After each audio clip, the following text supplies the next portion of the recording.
అందరూ మాట్లాడిన దానికి మన కంప్యూటర్ భాషలో కంట్రోల్ ఏ కంట్రోల్ సి ఏదో అంటారు కదా, అది పెట్టేసుకోండి. Because I think more interaction will enjoy. ప్రదర్శనమే నిదర్శనము. కాబట్టి ఈ ట్రైలర్ ఈ 2 గంటల 15 నిమిషాలు మా సినిమా అయితే 2 నిమిషాల 15 సెకండ్లు మా ట్రైలర్. కాబట్టి కుదించి కరెక్ట్గా ఆ సినిమాలో ఉన్న వీలైనంత వరకు ఎంత ఫన్నో మేము ప్రజెంట్ చేయడానికి ట్రై చేసాము. ఇది ఒక కుటుంబ సమేతంగా చూడదగే క్రైమ్ కామెడీ ఇది. సో సాధారణంగా నేరం అనేది జరిగినప్పుడు కొంచెం భయపడచ్చేమో అని అనుకుంటారు. అలా కాకుండా చాలా అందంగా, అంటే మా ప్రయత్నం ఏంటంటే ఒక నేరాన్ని కూడా ఒక హాస్యరసం జోడించి, అంటే ఒక ఉద్దేశాన్ని కూడా హాస్యరసం జోడించి ఎంత బాగా మనం చేయడానికి మేము ప్రయత్నించాము. అద్భుతమైన నటులతో నటించే అవకాశం ప్రతిసారి మంచి యాక్టర్స్ చేసినప్పుడు ఐ ఎంజాయ్డ్ థరలీ. అండ్ ముఖ్యంగా మంచి తెలుగు మాట్లాడగలిగే వాళ్ళతో.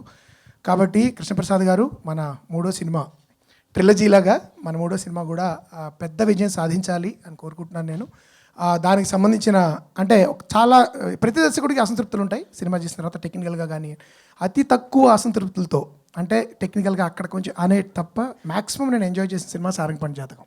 సో ఆఫ్టర్ రష్ట చెమ్మ అమితుమి ఇది మరింత అంటే 10 కాలాల పాటు తెలుగు వాళ్ళు, నాన్ తెలుగు వాళ్ళు కూడా సబ్ టైటిల్స్తో గుర్తుపెట్టుకునే సినిమా అవ్వాలి. ఇది ఒక 10 ఇయర్స్ తర్వాత కూడా దానికి షెల్ఫ్ లైఫ్ ఉండే సినిమా అవ్వాలి అని చెప్పి నేను మనస్ఫూర్తిగా కోరుతున్నాను. ఎందుకంటే నేను ఎక్కువ మాట్లాడను. Thank you so much. Media మిత్రులందరికీ ముఖ్యంగా I been getting calls from lot of media friends saying they really love the the whole vibe of the film. So మీ అందరి సపోర్టు. అంతకుముందు నా సినిమాలు నాకున్న బలం ప్రేక్షకులు, బేసికలీ మీడియాలో నా సినిమాలు నచ్చి భుజాలను ఎత్తుకు మూసిన వాళ్ళు ఉన్నారు అంతకుముందు ఇండిపెండెంట్ సినిమాలకి. అంతకుముందు ఆ తర్వాత లాంటివి మీడియా వాళ్ళ వలన ప్రజల్లోకి వెళ్ళాయి. ఈ సినిమాను కూడా అలా చాలా పాజిటివ్గా ప్రజల మధ్యలోకి తీసుకెళ్తారన్న నమ్మకం ఉంది. ఆ సపోర్ట్కి అందరూ కూడా ప్రతి ఒక్కరికి పేరు పేరున థ్యాంక్ యూ. అండ్ ఈ సినిమా ఏప్రిల్ 25వ తారీఖు మీకు దగ్గరలో ఉన్న థియేటర్లు, దూరంగా ఉన్న థియేటర్లు, మరీ దూరంగా ఉన్న థియేటర్లో కూడా కుటుంబాలు, పరకుటుంబాలు అందరూతో కలిపి పిల్లాపాపలతో వెళ్ళి చూడాలని మనస్ఫూర్తిగా కోరుతున్నాను. ఏప్రిల్ 25th సారంగపాణి జాతకం ఇన్ థియేటర్స్. Thank you.